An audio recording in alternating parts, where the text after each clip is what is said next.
City one news के साथ मैं हूं एंकर पर्सन कोमल बुखारी। खबर शामिल करते हैं दुबई से। जाम अजहर रहोजा जिला सदर मशीर chief organizer Punjab all Pakistan Muslim League योम इस्तेसाल कश्मीर 5 अगस्त 2019 को जब इंतहा पसंद हिंदू वज़ीर आज़म नरेंद्र मोदी ने गैर कानूनी तरीके से कश्मीरियों के हक पर शब खून मारते हुए पूरी दुनिया को हैरान कर दिया और जुल्म की दास्तान रकम करते हुए कश्मीरियों से ज़बरदस्ती बुनियादी इंसानी हकूक छीन लिए थे के हवाले से खुसूसी पैगाम और अक़वाम मुत्तहिदा की करारदादों के मुताबिक मसला कश्मीर के हल पर जोर दिया। रिपोर्ट कर रहे हैं हसन बुखारी। बिस्मिल्लाहिर्रहमानिर्रहीम।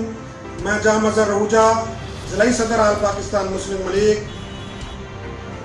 मैं अपने ख्यालात का इजहार करना चाहता हूँ कश्मीर के मुतालिक। आज 1 साल होने को है मगर अभी तक हमारे कश्मीरी बहन भाई जुल्म व अज़ियत में मुब्तला हैं और इस जुल्म सितम का जिम्मेदार प्राइम मिनिस्टर नरेंद्र मोदी है। हमारी मौजूदा गुजारिश है इंसानी हकूक़ के आलम बरदारों से कि इस कश्मीर के मौजू पर नज़रसानी की जाए और इस जुल्म तशद्दुद से हमारे कश्मीरी बहन भाइयों को नरेंद्र मोदी के लॉकडाउन से निजात दिलाई जाए। Thank you.